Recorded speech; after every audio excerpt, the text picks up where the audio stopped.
From each happily ever after, every wish upon a star. Let's break down the movies that shaped who we are. From memory lane to now and everything in between. The most famous of films to the ones we've never seen. Decade by decade, all the times we laughed and cried. And with a little pixie dust, they will all take flight. Reliving the feelings, and we're trying our very best. And if they mean the same to you, please be our guest. So hop aboard, we would love to have you as we hang with a certain mouth, the whole gang too. If you love nostalgia stuff, we hope this does the trick. Thanks for joining us as we deep dive the magic. Hi, and welcome back to the Deep Diving Magic Podcast. I'm KJ. And I'm Jeffrey, and we are back today with the 36th Disney feature-length film, a film that was released on Christmas Day in 1957.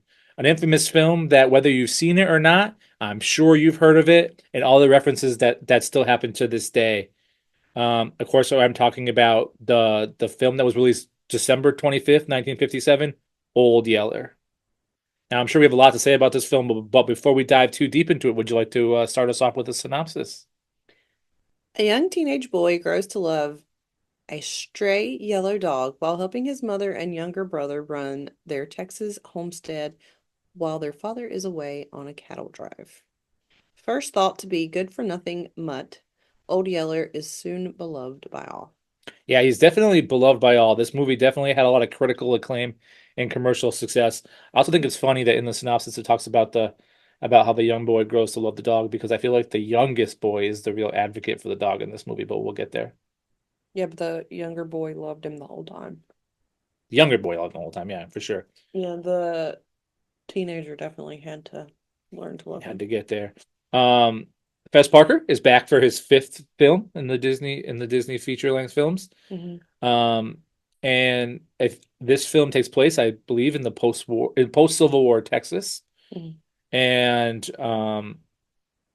it was selected for preservation by the Library of Congress for being significant. And is there any other facts that you have before we dive in too deep? Well, it definitely was preserved in the National Film Registry by the Mhm. Library of Congress because they deemed it culturally, historically, and aesthetically significant in 2019. And it was the first live action Disney film with no animation sequences to be preserved. Wow. I guess that makes sense. Um, so are you ready to dive in? Sure. All right. So again, we said that this came out on Christmas Day, so this was clearly thought of as a big movie for the Disney franchise. Mhm. So it starts off with the credits. The music plays, and they roll over a field where we see a dog adventuring around. We hear the song singing the lyrics, "Old Yeller, the best doggone dog in the West." Mhm. We see a family of two boys. The older of the two is Travis, and the younger is Arliss. They are riding a horse, talking about how the family is going to be getting some money by selling their steers, like you mentioned, a cattle drive. We meet the parents, and can you believe it? A character played by Fess Parker has to leave again. He is leaving right away. He Mhm. is known to do that. This time, for 3 months. Thoughts for our friend Fess always leaving? I mean, that seems to be a trend for him. I just think that he comes in, makes his money, and he's got to go. Yeah. Do you think they filmed the beginning and the end of the movie on every movie that he does this for at the same time, so that way he's not there anymore? Maybe it's like a vacation for him, because when he's Davy Crockett, he's in the entire film. Yeah. Um, so before he goes, he's talking to his family. Something I thought was funny. He measures his wife's waist with his hands to make sure that he knows the right size to buy her things. All the money he's gonna make. I don't know if that's a very reliable clothes fitting tactic. And then the younger boy Arliss, he wants to go with him, but dad says that he has to stay to home to take care of the mother. And then the older boy Travis will be the man of the house, and is explained all the things that he has to do. Mhm. Um, and Travis is told if he acts the man's part, he will be brought back a man's horse, and they shake on it. Yeah. I believe his dad actually told him he needed a dog, though. He needed a dog, and then he was like, well, I would rather have a horse. Mm-hmm. So they said that's why getting him a man's horse. Mm-hmm. So then we see the next scene. Travis is tending to the fields, and then we see a dog, the same dog from the credits, Mm-hmm. comes running into the garden, chasing after a rabbit, alarming the mule that Travis is using to help him in the garden, and causing the mule to run off and get chased by the dog, which destroys the fence. And I thought to myself, the grandmother from So Dear to My Heart would be so upset that they destroyed the fence. So then the dog comes back to the family's house, and Travis is very angry. He's so angry that he's throwing rocks at it. He's telling him to get, and says that old dog better not come around here when he has a gun in his hands. Mm-hmm. So setting the tone right away that how Travis feels, because Travis needs to get all the family stuff done, Yeah. and he doesn't have time for a dog messing things up. Yeah. So and then And he wants that horse, so he's got to make sure he that's right. holds up his end of the deal. So and then we see our friend Arliss, the youngest, and we learn that he likes to keep things in his pockets. He likes to keep a lizard, a frog, a snake all in his pockets. And then the mom Can you says, imagine how big his pockets have to be? "Oh, I know."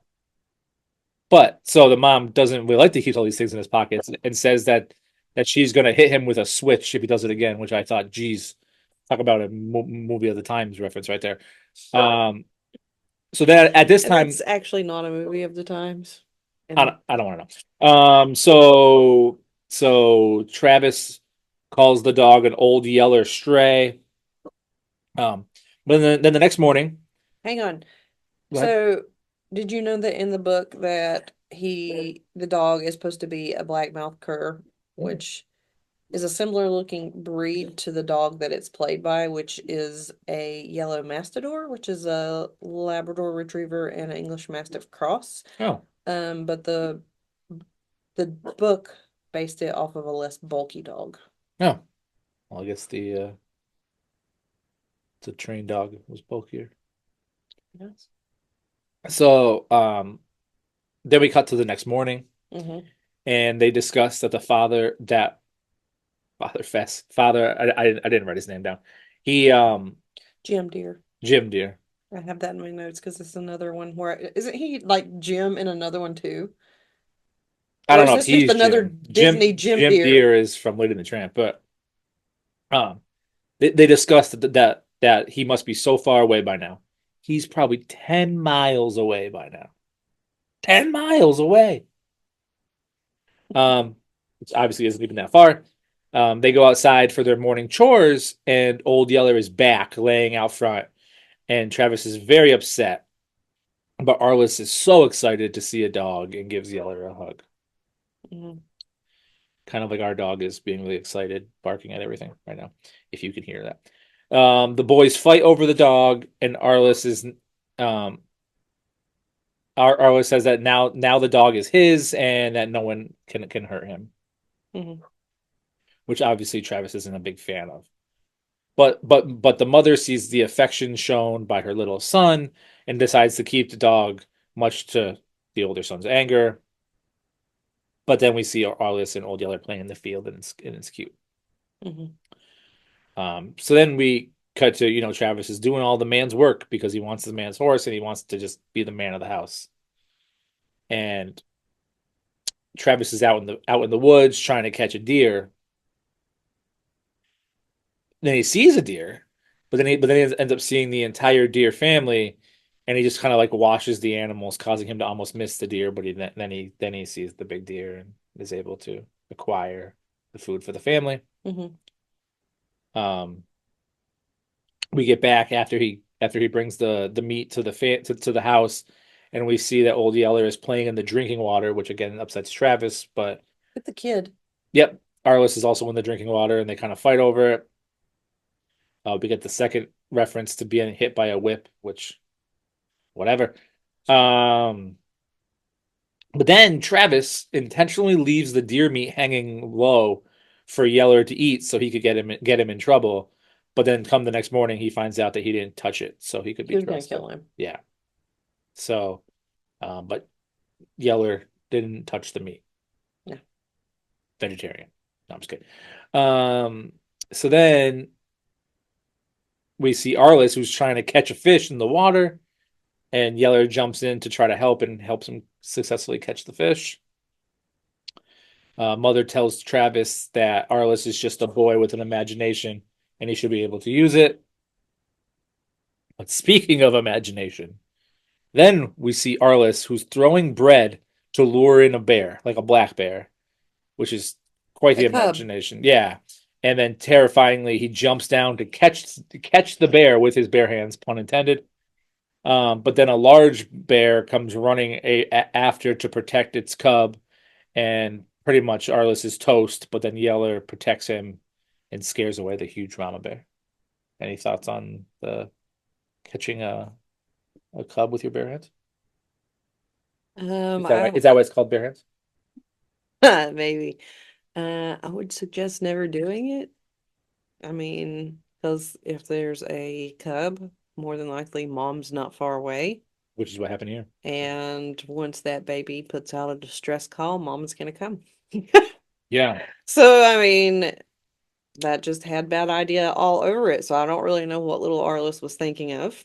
So But luckily he had a dog Mhm. and an older brother.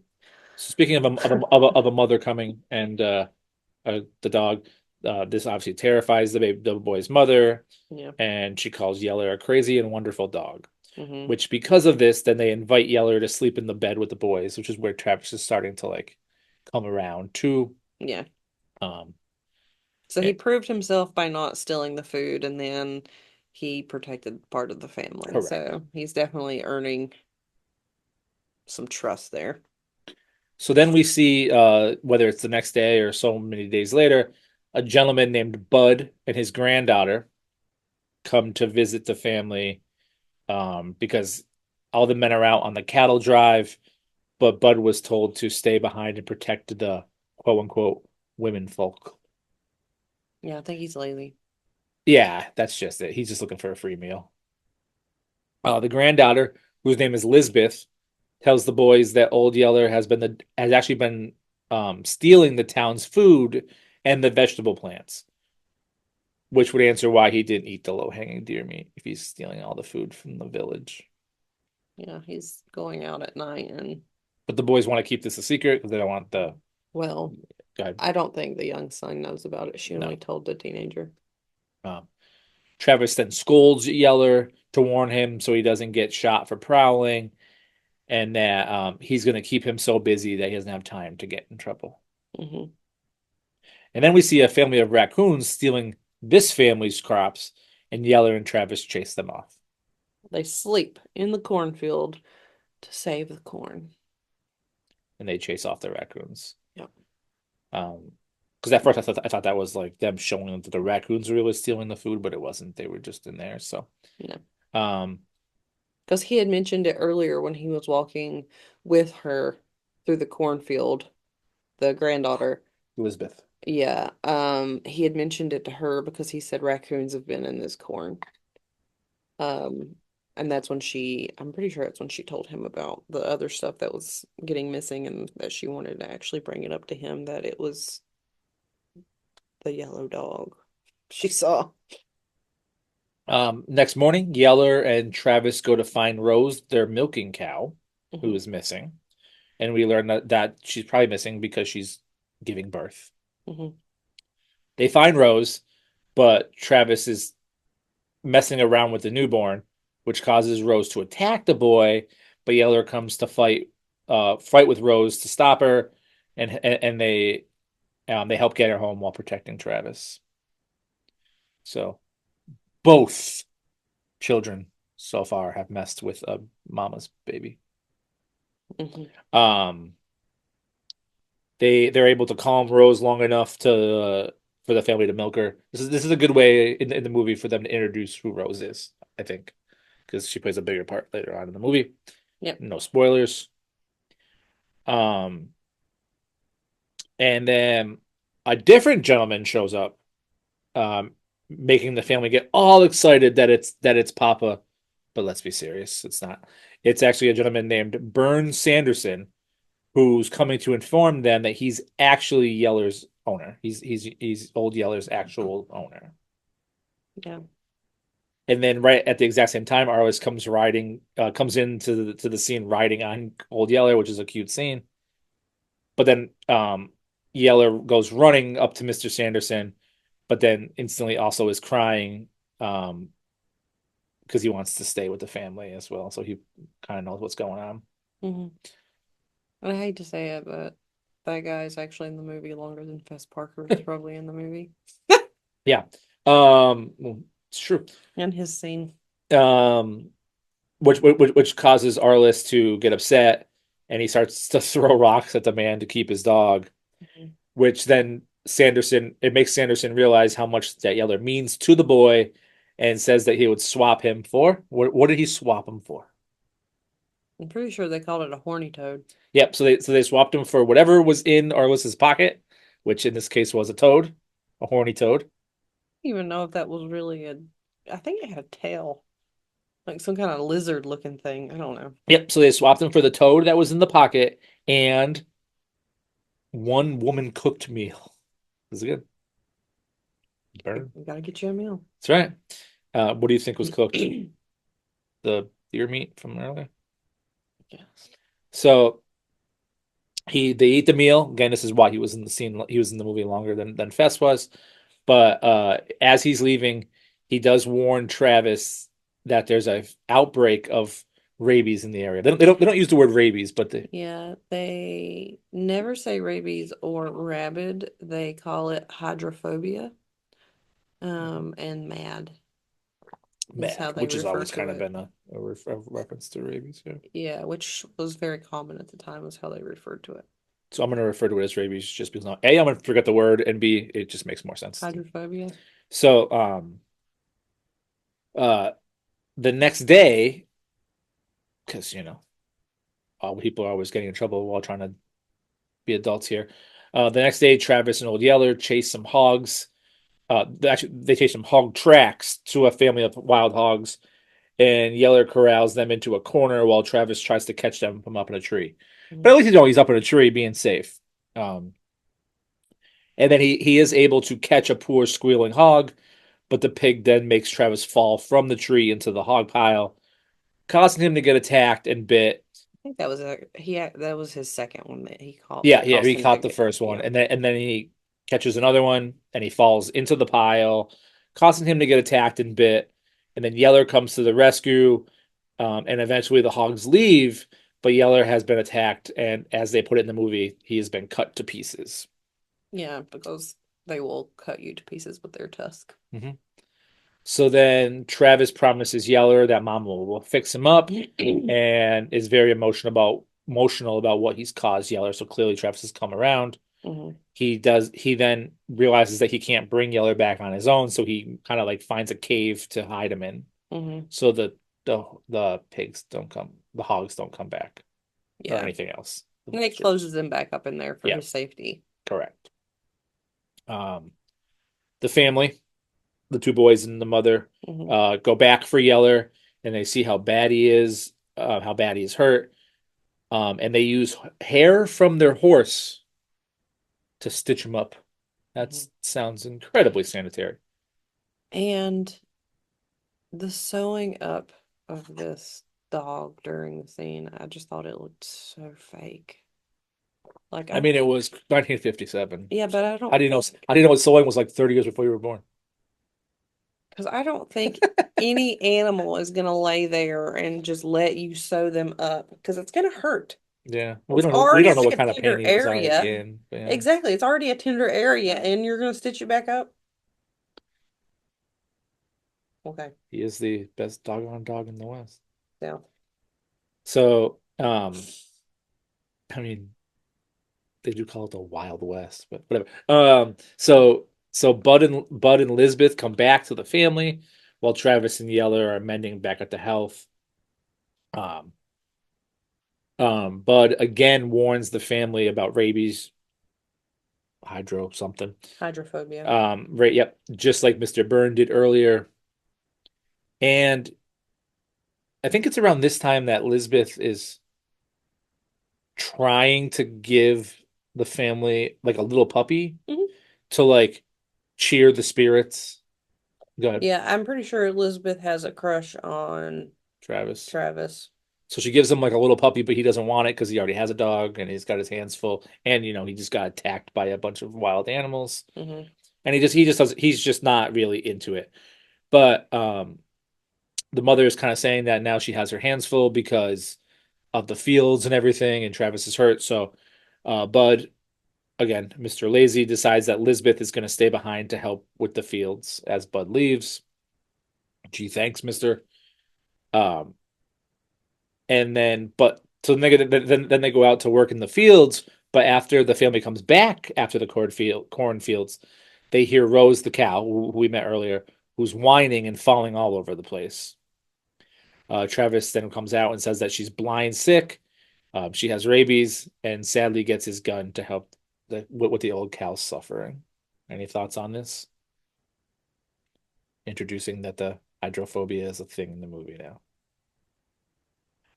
The family decides to burn the cow's body so the varmints can't spread the disease.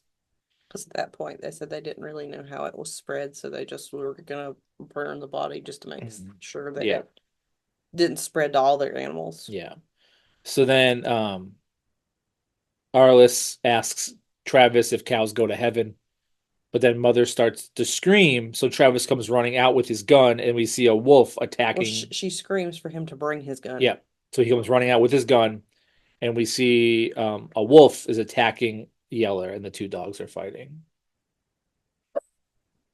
Oop, the dog Just like that. stressed right now, clearly.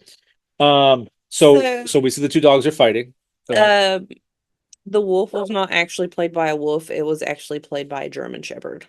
Really, speaking of what's going on, Well, she knows we made it to the fight scene. yeah.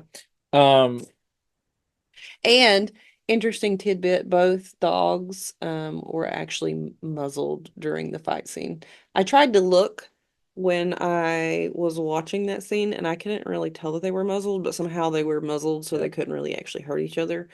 But it was definitely the old Yeller dog, and then it was a German Shepherd, and I think they might have put something else on it to make it look a little more wolf-like, but it was definitely a German Shepherd, not a wolf, that played the rabid wolf.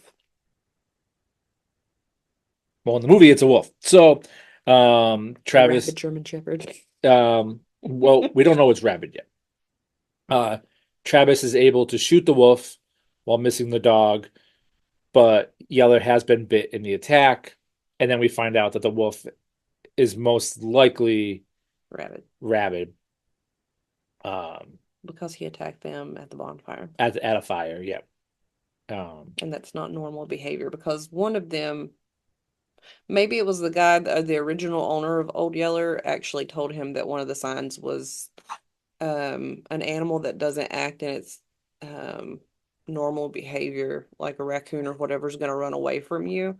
And he said that if they don't run away, then likely it's probably already mad. So you don't want to take any chances. Go ahead and shoot it. And that's what his mom was telling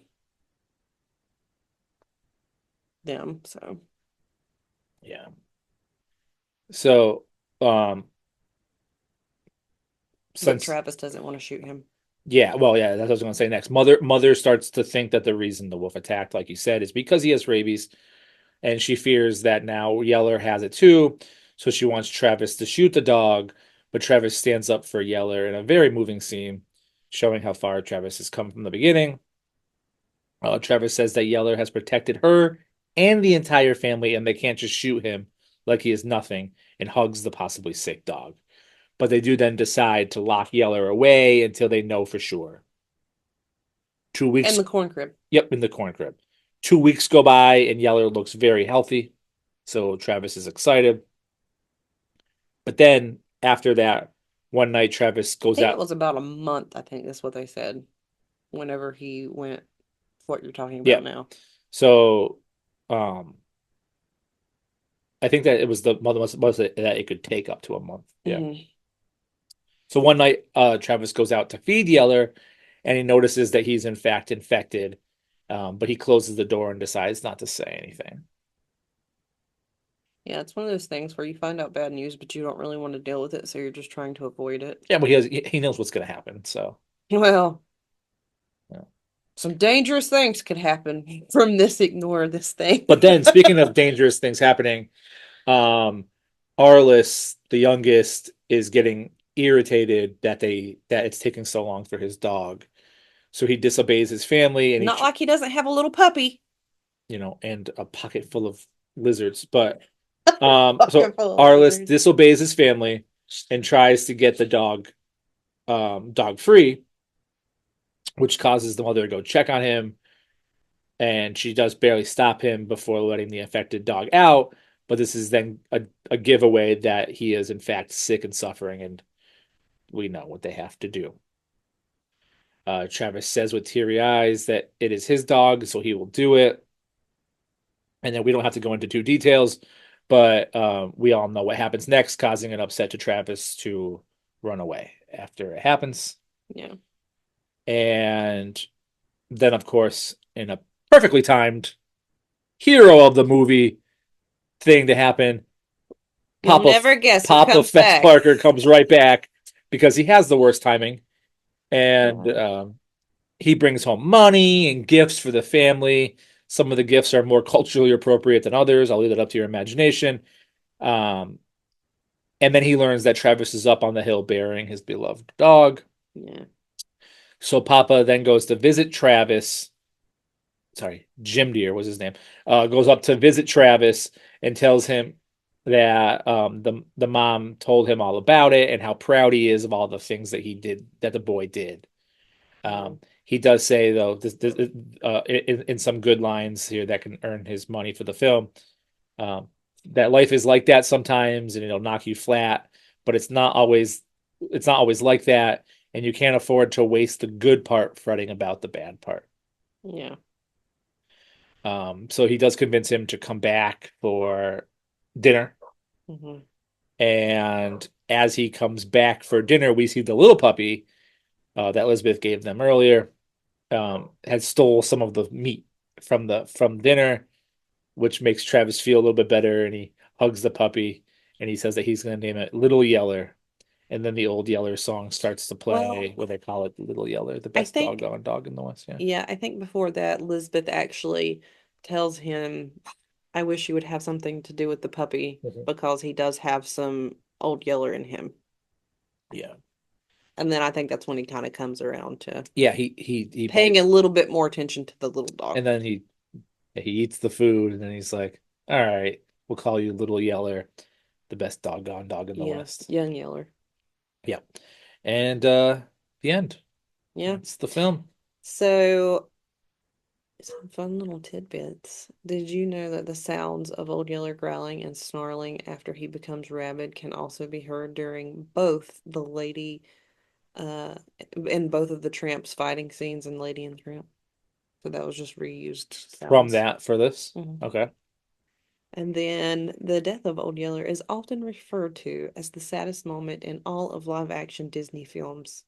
Many adults have often described it as the worst moment from their childhoods. Well, they have to they have to throw in live action because Mufasa is gonna probably win though, but we'll get there on that one. Yeah. So I definitely remember watching this. I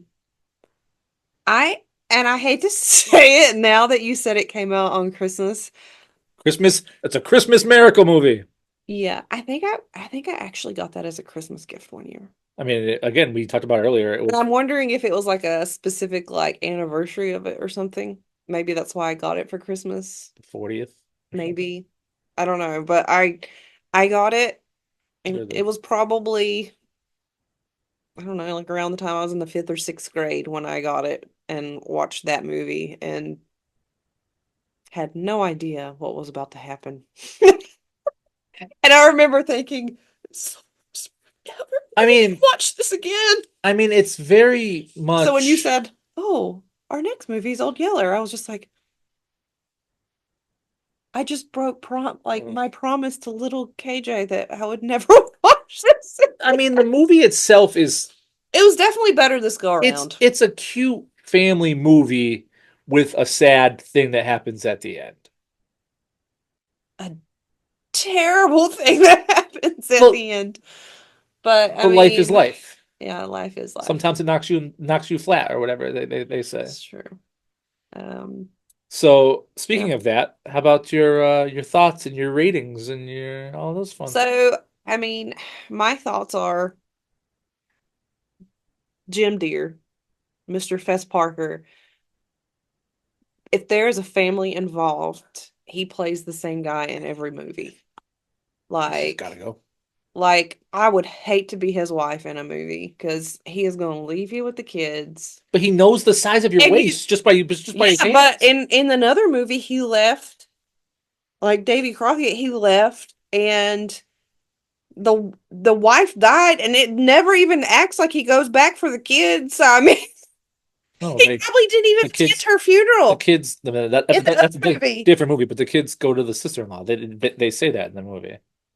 Okay. Well, I mean, but he probably didn't even attend her. So I mean, as husbands go, as movie husbands go, I would not want if I saw Fess Parker show up to be my movie husband, I'd be like, "Oh, this is going to be a bad movie."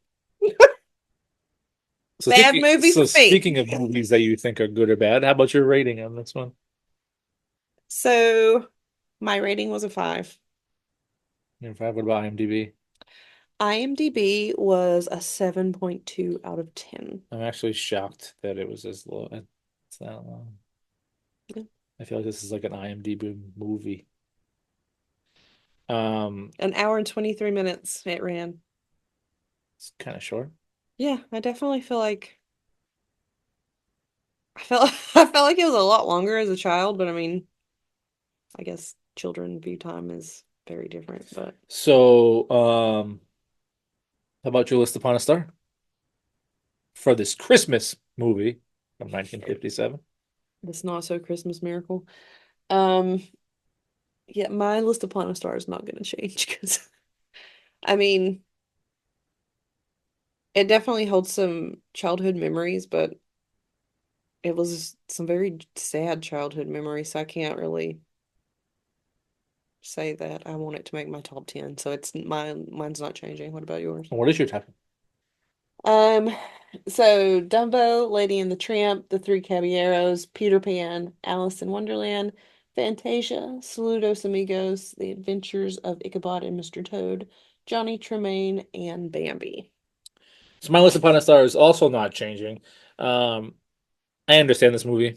I see the positive message of it and the reality of it, but still, my list upon a star is still staying as Peter Pan, Alice in Wonderland, Pinocchio, The Adventures of Ichabod and Mr. Toad, Snow White and the Seven Dwarfs, Lady and the Tramp, The Three Caballeros, Cinderella, Dumbo, and Johnny Tremaine. Yeah. I mean, I definitely don't think it's as bad as I remember it being, but it's a pretty good film, like you said. It's just it does have a sad, very sad ending. But if you would have asked young me to rate it, I would have rated it maybe a 1 or a 2. So Yeah. it definitely was better this go around. Have you ever watched it I before? don't think so.